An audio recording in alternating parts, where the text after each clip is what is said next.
Hello बच्चों, स्वागत है आपका अपना यूट्यूब चैनल कॉम्पिटिटिव गाइडर में।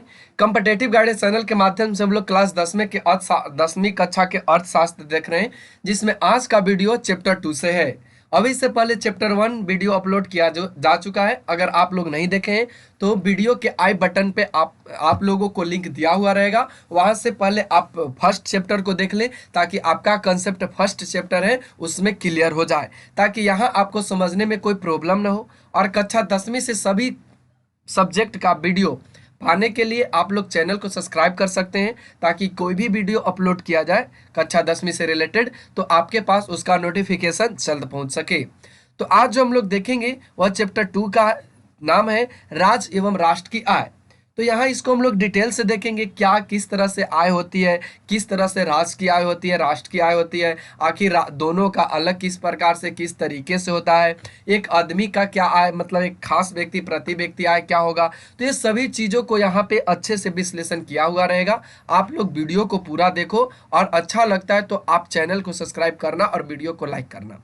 तो चलिए आज के सेशन को स्टार्ट करते हैं। आज के सेशन में जो हम लोग सबसे पहले देखेंगे महत्वपूर्ण पॉइंट्स पहले देख लेते हैं कि हम लोगों को क्या क्या पढ़ने हैं, ठीक है ना। तो यहाँ पे सबसे पहले जो हम लोगों को पढ़ने हैं वह क्या पढ़ने हैं, सबसे पहले ये ध्यान रखने हैं, ठीक है ना। तो सबसे पहले जो हम लोग पढ़ेंगे आय पढ़ेंगे, जिसको हम लोग इनकम कहते हैं। जैसा कि आप लोग भी जानते हो, जैसे मान लो कोई दुकानदार के पास आप लोग जाते हो, कहता है कि 2 रुपया का मेरा सामान है और इसको अगर हम 3 रुपया में ना बेचे तो मेरा इनकम आएगा ही नहीं, हम इसमें क्या करें, ठीक है ना। तो यहाँ पे ये सभी पॉइंट्स आपको देखने को मिलेंगे। तो उम्मीद है इनकम को अच्छे से आप समझ सकोगे। यहाँ पे सेकंड पॉइंट में जो हम लोग देखेंगे वह बिहार की आय देखेंगे। जनरली हम लोग बिहार बोर्ड की तैयार इस वीडियो के माध्यम से कर रहे हैं, तो यहाँ पे बिहार की आय देखेंगे। अगर अदरवाइज कोई भी अदर स्टेट है तो वहाँ का अलग होगा। ठीक उसी प्रकार से थर्ड पॉइंट्स में जो हम लोग देखेंगे वह राष्ट्रीय आय को देखेंगे, जो नेशनल इनकम से रिलेटेड है, जिसको हम लोग नेशनल इनकम कहेंगे, जो पूरे भारत देश से संबंधित होगा, ध्यान रखेंगे। फिर उसके बाद कुछ अर्थशास्त्री राष्ट्रीय आय का परिभाषा देते हैं अपने अर्थ के अनुसार, अपने अपने अनुसार किस तरीके से देते हैं, तो इस चीज को भी हम लोग यहाँ पे कवर करेंगे। सबसे पहले जो आपको मिलेगा इस चैप्टर में वह अल्फ्रेड मार्शल का मिलेगा। अल्फ्रेड मार्शल किस तरीके से दिया है इसको हम लोग देखेंगे। फिर उसके बाद पिग्गू जी ने क्या दिया, प्रोफेसर पिग्गू ये क्या दिए हैं। उसके बाद आपको मिलेंगे प्रोफेसर फिशर, उसके बाद प्रोफेसर केन्स मिलेंगे। फिर उसके बाद जो आगे हम लोग पढ़ेंगे राष्ट्रीय आय की धारणा को पढ़ेंगे। राष्ट्रीय आय की क्या धारणा है, किस तरीके से यह होती है। तो यहाँ पे 3 चीज आपको देखने को मिलेगी। एक जो मिलेगा सबसे पहले सकल घरेलू उत्पाद, सकल घरेलू उत्पाद जिसको बोलते हैं, जिसको सेकंड में आपको दिया गया यह सकल कुल या सकल राष्ट्रीय उत्पाद, दोनों में अंतर है। यहाँ पे सकल घरेलू उत्पाद है और यहाँ पे क्या है, कुल सकल, कुल या सकल राष्ट्रीय उत्पाद। थर्ड में जो आपको देखने को मिलेगा वह शुद्ध राष्ट्रीय आय देखने को मिलेगा। तो ये सभी चीजों को यहाँ से अच्छे से हम लोग कवर करेंगे। फिर उसके बाद आगे बढ़े तो कहता है कि भारत का राष्ट्रीय आय ऐतिहासिक परिवेश में किस तरीके से है, यहाँ का प्रति व्यक्ति आय किस तरीके, क्या होता है ये प्रति व्यक्ति आय, तो ये सभी को डिटेल से देखेंगे। फिर राष्ट्रीय आय की हम लोग गणना कैसे करेंगे, किन तरीकों से राष्ट्रीय आय को गिन सकते हैं कि राष्ट्रीय आय में क्या कमी हो रही है, क्या कितना प्रति व्यक्ति आय बच रहा है, कौन से राज्य का कितना है, मतलब ये सभी चीजों को राष्ट्रीय आय के अंतर्गत देखेंगे। फिर उसके बाद जो अगले पॉइंट्स में देखेंगे वो राष्ट्रीय आय की गणना में होने वाली जो कठिनाई है उसको देखेंगे कि आंकड़ों के कद करने में क्या क्या कठिनाइयां होती है, दोहरा गणना करने में की संभावना होती है या नहीं, मूल्यों के मापने में क्या कठिनाई होगी। तो इस चीजों को यहाँ पे कवर करने की कोशिश करेंगे। अगला जो इसमें हम लोग पॉइंट्स देखेंगे वह विकास में राष्ट्रीय एवं प्रति व्यक्ति आय का क्या योगदान है। तो इस चीजों को भी अच्छा से यहाँ पे देखते हुए आगे बढ़ेंगे। तो उम्मीद है आपको यह सेशन अच्छा लगा और यहाँ तक कि हमने जो आपको कवर कराया इसमें हम लोग टॉपिक्स बाय टॉपिक्स चलिए आपको बुक के माध्यम से कराने की कोशिश करते हैं। तो आइए यहाँ पे हम लोग जो बुक में देखेंगे सबसे पहले महत्वपूर्ण पॉइंट्स को यहाँ से देखिए, कहा है राज एवं, ठीक है ना, चैप्टर 2 है राज एवं राष्ट्रीय आय, यह चैप्टर का नाम है। तो सबसे पहले हम लोग आइए इनकम को देख लेते हैं, इसके अनुसार समझते हैं। देखिए यहाँ पे कहता है कि हम सभी देखते हैं कि समाज में, देखिए यहाँ से कहता है हम सभी देखते हैं कि समाज में हर व्यक्ति अपने परिश्रम के द्वारा जो अर्जित करता है वह अर्जित संपत्ति उसकी आय मानी जाती है। जैसे यहाँ पे हम एग्जाम्पल के रूप में समझाएं तो यहाँ पे यह कोई इंसान है, ठीक है ना। यहाँ पे कोई भी अपना परिश्रम परिश्रम करने का मतलब कोई भी काम करता है और काम करने के बाद यह पैसा कमाता है। क्या कमाता है? पैसा कमाता है। तो यह जो अर्जित किया हुआ, कोई जरूरी नहीं कि पैसा ही कमाए, कोई भी धन कमाता है, कोई भी अर्जित करता है परिश्रम के बदले, तो वह चीज उसका आय कहा जाता है। तो आइए आगे बढ़ते हैं। इसके अनुसार आपको डिटेल से देखने हैं कि व्यक्ति को प्राप्त होने वाला आय मौद्रिक यानी रुपए पैसे के रूप में हो सकते हैं अथवा वस्तुओं के रूप में भी हो सकता है। जैसे किसी को मान लीजिए कि जनरली देहात या गांव में कोई मजदूर काम करता है, उसके बदले में हम लोग पैसा ना दे करके उसको अनाज दे देते हैं। अनाज में कुछ भी हो, चावल हो जाए, गेहूं हो जाए या किसी भी तरह की कोई सामान दे दिया जाता है, तो यह भी उसका क्या है? उसका आय ही हुआ।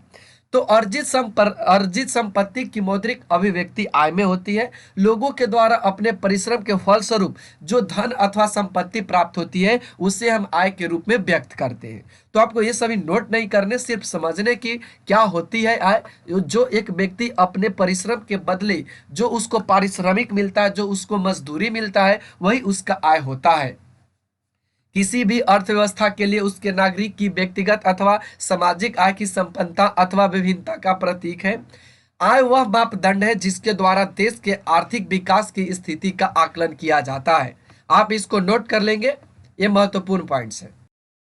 फिर कहता है कि देश या राज्य को आय के आधार पर ही उसे विकसित या विकासशील के श्रेणी में रखा जाता है। जैसे कोई भी राज्य विकासशील है या विकसित करने वाला है किस तरीके से, तो ये सभी चीजों को कैसे देखते हैं? तो हम लोग आय के माध्यम से देखते हैं। तो आय का आप लोग इस डिब्बे का डिफिनेशन आपको लिखने हैं। क्या कहता है कि जब कोई व्यक्ति किसी भी प्रकार का शारीरिक अथवा मानसिक कार्य करता है और उस कार्य के बदले उसे जो पारिश्रमिक मिलता है उसे उस व्यक्ति का आय कहते हैं। आप इसको नोट कर लेंगे। आय का डिफिनेशन है, बहुत इंपॉर्टेंट है और यह सटीक भी दिया है यहाँ पे। उसी तरह से अगर भारत में राज्यों में बात करें तो गोवा, दिल्ली और हरियाणा आय के आधार पर समृद्ध माना जाता है। वहीं दूसरी ओर आय के आधार पर ही बिहार, उड़ीसा और मध्य प्रदेश विकास के निचले श्रेणी में माने जाते हैं। तो यहाँ पे हम लोग आय के आधार पे देखें कि जो गोवा, दिल्ली ये सभी राज्य हैं और हरियाणा, यहाँ पे उन लोगों के प्रति व्यक्ति आय ज्यादा है। वहाँ के लोग की जो पारिश्रमिक मिलता है वह उच्च मिलता है, जिसके कारण वह जो राज्य है वह क्या है? समृद्ध है। और वही बिहार, उड़ीसा और मध्य प्रदेश की बात करें तो इन लोगों के पास जो आय है वो बहुत कम है, जिसके कारण इन्हें निचली श्रेणी में रखा जाता है। उसी तरह से अगर हम लोग बात करें देश की, तो विश्व के देशों में संयुक्त राज्य अमेरिका और जापान जैसे देशों को समृद्ध मानना और भारत को विकास के निचले पाए पर आय के आधार पर ही रखा जाता है। जैसे अमेरिका, संयुक्त राज्य अमेरिका, ये सब है, जापान हो गया, ये सभी समृद्ध माने जाते हैं। लेकिन अगर वही भारत की बात करें तो आय के आधार पर इन्हें नीचे रखा गया है। यह एक अलग बात है कि विगत वर्षों में विकास के दर के कारण भारत में तेजी वृद्धि हुई है। तो ये सभी पॉइंट्स आपको देखने नहीं है क्योंकि ये सभी पूछे नहीं जाते हैं। देखिए यहाँ से कुछ पॉइंट्स हम लोगों को समझाने के लिए दिया गया है कि जिस प्रकार वस्तुओं और सेवाओं के उत्पादन के क्षेत्र में हम देखते हैं कि भूमि का पारिश्रमिक लगान के रूप में आप देख सकते हैं, जो भूमि का पारिश्रमिक मिलता है वह लगान के रूप में, श्रम की पारिश्रमिक मजदूरी के रूप में, पूंजी का पारिश्रमिक ब्याज के रूप में, व्यवस्थापिका का पारिश्रमिक वेतन के रूप में एवं उद्यमी का पारिश्रमिक यह लाभ या हानि के रूप में वह उसके आय को प्रकट करती है। जैसे आप कोई एक जॉब करते हो, एक क्या चाहे आप लोग कोई एक अच्छे काम करते हो, उसके बदले में कोई सरकारी गवर्नमेंट के तौर से आपको क्या मिलता है? पैसे मिलते हैं, तो उसको हम लोग क्या कहेंगे? वेतन कहेंगे। क्या कहेंगे? वेतन।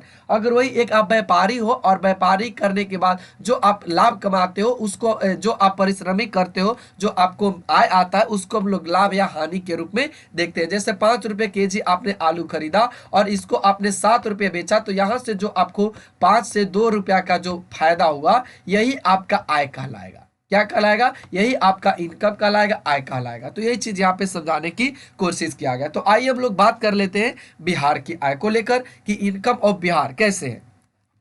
तो आप लोग को जैसा कि पता है कि बिहार एक अत्यंत गरीब एवं पिछड़ा हुआ राज्य है, जहां गरीबी का व्यापक प्रवृत्ति निरंतर मौजूद रही है। देश में निर्धनता अनुपात के आंकड़े योजना आयोग ने मार्च 2019 में जारी किया। इन आंकड़ों के अनुसार बिहार पूरे देश में उड़ीसा राज्य के बाद सर्वाधिक गरीबी राज्य है।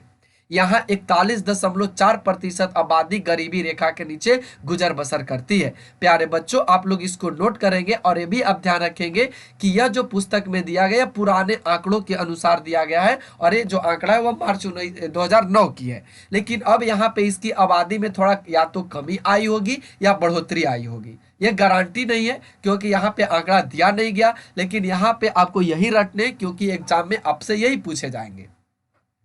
आगे बढ़िए तो कहता है कि बिहार राज्य के प्रति व्यक्ति आय पूरे देश में न्यूनतम है, जिसके चलते बचत निम्न स्तर पर है। कम बचत के कारण पूंजी निम्न दर कम होता है, कम पूंजी निम्न दर के कारण विनियोग भी कम होता है। तो आप लोग देख सकते हो, अगर आपके पास पूंजी की कमी है तो आप किसी भी वस्तु का विनियोग या कह सकते हो किसी भी वस्तु का आप लेन देन करने में आपके पास प्रॉब्लम की समस्या देखने को मिलेगी। कहता है कि भारत के विकसित राज्यों में आप लोग देख सकते हो, भारत के विकसित राज्यों में गोवा, दिल्ली आदि जहां प्रति व्यक्ति आय ऊंचा है, बचत एवं विनियोग अधिक है तथा पूंजी दर ऊंचा है, जिसके परिणाम स्वरूप हर वर्ष प्रति व्यक्ति आय में वृद्धि हो जाती है। सामान्यतः हम यह जानते हैं कि गरीबी गरीबी को जन्म देती है। आप एक कथन को नोट करेंगे और ये जो कथन बोलने वाले थे वे रेगनर्स नर्क्स जी ने दिया था। तो आइए यह सबसे पहले हम लोग डिब्बे की बात जान लें। तो डिब्बे में बोला है कि रेगनर्स नर्क्स ने गरीबी के कुचक्र को धारणा को बतलाए हैं। उन्होंने कहा कि बिहार राज्य भी गरीबी के कुचक्र का शिकार है, जिस कारण बिहार के प्रति व्यक्ति आय भी पूरे भारतवर्ष में न्यूनतम है। ये इन्होंने बताया और एक पॉइंट भी इन्होंने दिया कि गरीबी ही गरीबी को जन्म देती है। ये कथन किनका था? तो ये रेगनर नर्क्स जी का था और ये आपको ध्यान रखने पूछे जाएंगे आपको एग्जाम में। आगे के पॉइंट्स में बढ़िए तो इसमें समझाया गया कि कैसे गरीबी गरीबी को जन्म देती है कि गरीबी के कारण उनकी आय कम होती है। जो गरीब लोग होते हैं उनको इसलिए गरीबी और होते जाते हैं क्योंकि उनके पास जो आय होती है कम होती है, उनके पास ना शिक्षा होती है ना ज्ञान मिलता है अच्छे से, बच्चे की पैदाइश अधिक होता है और फलतः उनकी अगली पीढ़ी अधिक गरीब हो जाती है। यानी जो लोग गरीब हैं उनके पास तो सबसे पहले पैसा नहीं, शिक्षा नहीं, बहुत तरह के उनके पास ज्ञान नहीं होते हैं, जिनके कारण अपने जनसंख्या में वह तेजी से वृद्धि कर लेते हैं और तेजी से वृद्धि करने के बाद उन लोग को वही चीज मिलने लगता है जो अपने पीढ़ी में उन्होंने अपने समय में देखा और वह पिछले पीढ़ी को भी ढकेल देते हैं गरीबी हो जाने के चक्कर में। तो यही चीज कहता है कि गरीबी ही गरीबी को जन्म देती है। ये कौन कहे? तो ये रेगनर नर्क्स जी ने कहा है। यहाँ पे कुछ आपको बताए गए पॉइंट्स के अधिक विनियोग कैसे होगा और निम्न विनियोग कैसे होगा। तो ये सभी पॉइंट्स आपको यहाँ से देखने हैं कि यह एक गोवा राज्य है और एक बिहार राज्य है। गोवा राज्य में उच्चतम प्रति व्यक्ति आय है, जिसके कारण यहाँ पे जो ऊंची पूंजी लगाएगी तो निम्न दर होगी, निर्माण दर अधिक होगी। फिर उसके बाद यहाँ से क्या होगा, जब निर्माण दर होगी तो यह क्या होगा, आगे की ओर बढ़ेगा और इससे अधिक बचत होगा और अधिक बचत होगा तो फिर अगला बार अच्छा आइटम और उससे ज़्यादा विनियोग किया जाएगा। वही बिहार की बात किया गया तो यहाँ इसके पास पूंजी निम्न होगा तो यह निम्न दर का सामान बेचेगा या निम्न दर की अपने उद्योग को स्थापित करेगा, जिससे इसको बचत क्या होगी, निम्न होगी और फिर वही कुचक्र यह चलते रहेगा। जैसा कि आप लोग जानते हो कि भारत आज के डेट में 28 राज्य नहीं, अब यह 27 राज्य और 9 केंद्र शासित प्रदेश में चेंजिंग हो गया है, जिसमें सबसे प्रति व्यक्ति आय अभी के आंकड़े से पहले की यहाँ पे बात किया गया है वह चंडीगढ़ का था और इस मामले में शीर्ष स्थान पर 5 वर्षों से यह रहा है। देश की आय के मानक को निर्धारित करने वाली संस्था है जिसको directorate of economics and statistics कहते हैं। आप ये वाले पॉइंट्स को नोट कर लेंगे प्यारे बच्चों कि देश की आय को, फिर से रिपीट करते हैं, देश की आय को मानक निर्धारित करने वाली संस्था जिसे directorate of economics and statistics कहा जाता है या कहते हैं, ध्यान रखेंगे। उसके द्वारा 16 सितंबर 2008 को जारी किए गए इन आंकड़ों के अनुसार 2006-07 में चंडीगढ़ का जो प्रति व्यक्ति आय रहा वह 70,361 रहा। जबकि देश के 28 राज्यों की चर्चा करें तो इनमें सबसे सर्वाधिक प्रति व्यक्ति जो आय रहा वह राज्य गोवा और दिल्ली का बताया गया। निर्देशालय के ताजा आंकड़ों में गोवा के प्रति व्यक्ति आय 54,850 रुपये तथा दिल्ली में 50,565 रुपये बताई गई। और तीसरे स्थान पर इस बार हरियाणा ने पंजाब को पीछे छोड़ दिया और ये 2008-9 में बिहार में केंद्रीय सांख्यिकी संगठन के अनुसार, जिसको हम लोग CSO कहते हैं, वह 11.3% राष्ट्रीय आय में वृद्धि दर है, जो गुजरात के 11.05% से दूसरा है। तो यहाँ पे बताया गया कि इन सभी राज्यों में किस तरीके से प्रति व्यक्ति आय की गणना की गई, कौन सबसे पहले कंपनी आया, कौन कब सबसे पहले संस्था आया, जिसको हम लोग राष्ट्रीय आय की गणना करने के लिए उसको मानक संस्था के रूप में बताया। महत्वपूर्ण इस डिब्बे में देखते हैं। महत्वपूर्ण डिब्बा में यह बात बताया गया है कि निर्देशालय की इस रिपोर्ट के अनुसार सन 2008-9 में भारत में प्रति व्यक्ति आय 25,494 रुपये, जबकि बिहार का प्रति व्यक्ति आय 2005-6 में यह 6,610 रुपये, और बिहार के कुल 38 जिलों में सर्वाधिक जो प्रति व्यक्ति आय देखने को मिला वह पटना, और सबसे न्यूनतम प्रति व्यक्ति आय शिवहर जिले को। तो आप ये दो चीज को याद रखेंगे, आपसे पूछ लिया जाएगा कि 2005-6 के अनुसार बिहार में प्रति व्यक्ति आय सबसे ज्यादा किस जिला का था, तो आपको याद रखने वो पटना जिला और सबसे कम शिवहर जिला। तो ये सभी चीज आपको याद रखने। तो आइए अब हम लोग बात करते हैं नेशनल इनकम की, जिसको राष्ट्रीय आय कहते हैं। तो कहता है कि अर्थशास्त्र में राष्ट्रीय आय की धारणा बहुत ही महत्वपूर्ण पहलू है। किसी देश का आर्थिक विकास एवं उसकी राष्ट्रीय आय पर निर्भर करता है। आप लोग इसको नोट कर लेंगे कि किसी देश का जो विकास आर्थिक होगा वह किस चीज पर निर्भर करेगा, उसका आर्थिक विकास पर करेगा, राष्ट्रीय आय पर उसका विकास निर्भर करेगा। जैसे ही उसका राष्ट्रीय आय तेज ऊंच होगा वहां पे आर्थिक विकास तेजी से होगी। तो यही चीज यहाँ पे बताया गया। तथा आर्थिक प्रगति को मापने का सर्वोत्तम साधन ही राष्ट्रीय आय है, जहां राष्ट्र की संपूर्ण आय उत्पादन के विभिन्न साधनों समयक प्रयास से होता है। आइए सबसे पहले यहाँ पे कुछ डिब्बे में देखते हैं। कहता है डिब्बा में कि राष्ट्रीय आय का मतलब किसी देश में एक वर्ष में उत्पादित वस्तुओं एवं सेवाओं के कुल उत्पादन से है। तो आप ध्यान रखेंगे कि किसी देश में एक वर्ष में उत्पादित वस्तुओं एवं सेवाओं का जो कुल मूल्य लगाया जाता है उसको हम लोग क्या कहते हैं, राष्ट्रीय आय कहते हैं। आप ये डिब्बे वाले पॉइंट्स को नोट कर लेंगे। चलिए आगे बढ़िए। तो इसमें कहता है कि राष्ट्रीय आकलन के एक महत्वपूर्ण स्थान रखती है, जिसे हम उत्पादन के विभिन्न साधनों में भागीदारी कहते हैं। जिस प्रकार व्यक्तियों के समूह से प्रक्षेत्र का निर्माण होता है, प्रक्षेत्रों से समूह एवं राज्यों के समूह से देश का निर्माण होता है, उसी प्रकार श्रम एवं पूंजी के सहयोग एवं उपलब्ध प्राकृतिक साधनों के उपयोग से जो भौतिक, जिसे मूल्य के रूप में आंका जाता है, और भौतिक ऐसी सेवाएं जो अदृश्य रूप से साधनों की वृद्धि करता है, के कुल मूल्य को राष्ट्रीय आय कहते हैं। यानी कहा जाए कि जिस तरीके से श्रम एवं पूंजी के सहयोग से उपलब्ध जो प्राकृतिक संसाधन है उनमें वृद्धि होती है और उन वृद्धि को किसी मूल्य के द्वारा आंका जाता है, तो उसको हम लोग क्या कहेंगे, राष्ट्रीय आय कहेंगे। ध्यान रखेंगे आप लोग अच्छे से इसको। और बच्चों आपने देखा होगा कि प्राय गांव और शहरों में खेत और कल कारखानों के द्वारा भौतिक वस्तुओं का उत्पादन किया जाता है, और उसी तरह शिक्षक, डॉक्टर, इंजीनियर, कर्मचारी, पदाधिकारी एवं समाज के अन्य वर्ग के लोग अपनी सेवाओं से राष्ट्र को सुसम्मान करते हैं, और इस तरह खेत खलिहान से उत्पन्न तथा ज्ञान एवं दक्षता के लिए उत्पादनों को राष्ट्रीय आय कहेंगे। देखिए यहाँ पे 2-3 लोगों की एग्जाम्पल दी गई है कि जो शिक्षक अपना पारिश्रमिक कमाते हैं पढ़ा करके या जो भी चीज, डॉक्टर अपना सेवा देकर, इंजीनियर अपना सेवा, कर्मचारी, पदाधिकारी एवं समाज के जो अन्य लोग हैं अपने सेवा देकर राष्ट्र को क्या करते हैं, सुसम्मान समर्पण बनाते हैं, और उससे जो उनको पारिश्रमिक मिलते हैं वही चीज को राष्ट्रीय आय कहेंगे, जो पूरे देश के लिए किया जाता है। ध्यान रखेंगे सभी पॉइंट्स को। तो यहां से आगे कुछ बताया गया है कि कुल उत्पादन किसे कहेंगे। आप इसको नोट कर लेंगे कि सभी भौतिक और अभौतिक सेवाओं से प्राप्त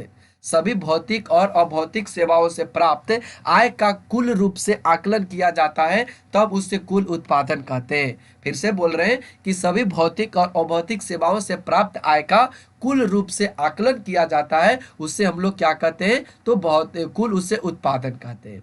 आगे यहां से कहा गया कि उत्पादन के क्रम में किए गए खर्चों को घटा देने के बाद जो बचता है उसे हम लोग शुद्ध राष्ट्रीय आय कहते हैं। ध्यान रखेंगे कि उत्पादन के क्रम में किए गए खर्चों को घटा देने के बाद जो बचता है उसे शुद्ध राष्ट्रीय आय कहते हैं।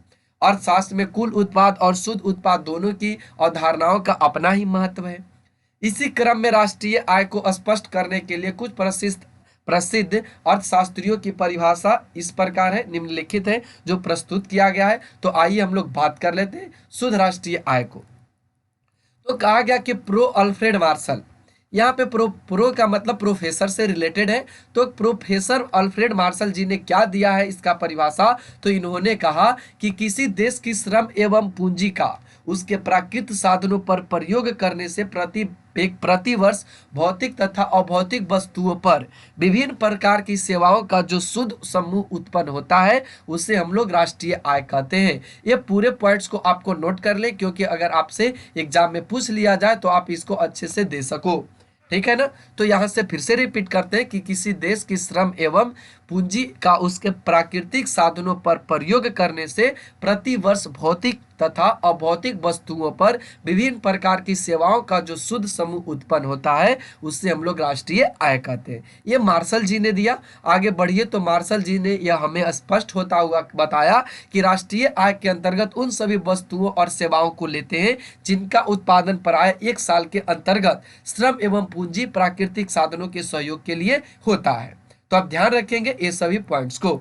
यहां से कुछ डिब्बा में बात बोला गया है कि यदि देश की कुल पूंजी निवेशों में, यदि देश की कुल पूंजी विदेशों में लगा दी जाए तो उससे प्राप्त आय को राष्ट्रीय आय में जोड़ दिया जाता है। ध्यान रखेंगे डिब्बे वाले पॉइंट्स को।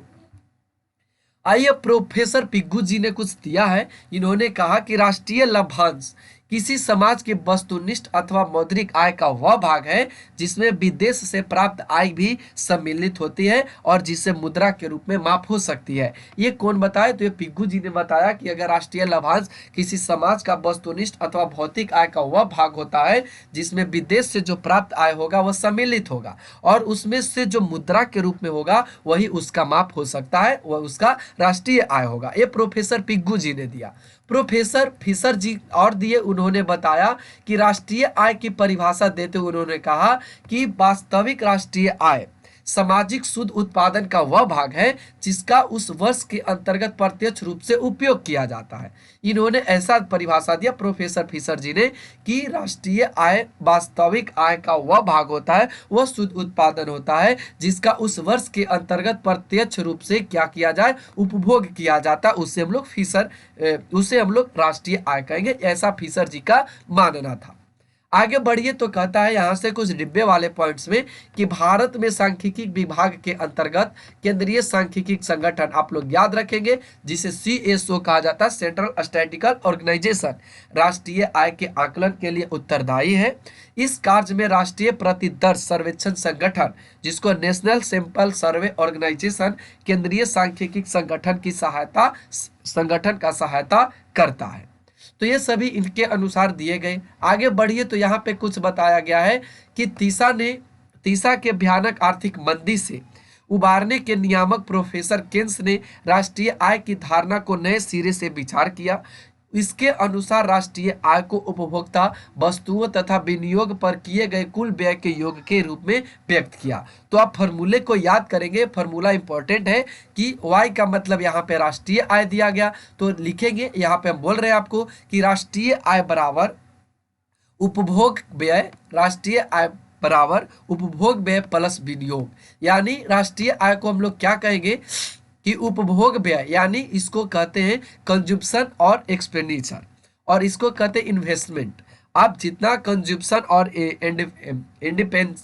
इंडिपेंडेंचर करेंगे, एक्सपेंडिचर करेंगे और उसमें आप जोड़ देंगे इन्वेस्टमेंट, यहाँ से आपको मिलेगा, जो यहाँ से आपको निकल कर मिलेगा वह क्या मिलेगा, राष्ट्रीय आय मिलेगा। यानी इस तरीके से आप इस फॉर्मूले को याद रखेंगे, आपके लिए बहुत इंपॉर्टेंट होगा। अब यहाँ से हम लोग बात करेंगे कि राष्ट्रीय आय की धारणा है उसको कितने आयामों द्वारा हम लोग स्पष्ट करते हैं, कितने आयामों द्वारा उसको हम लोग बता सकते हैं।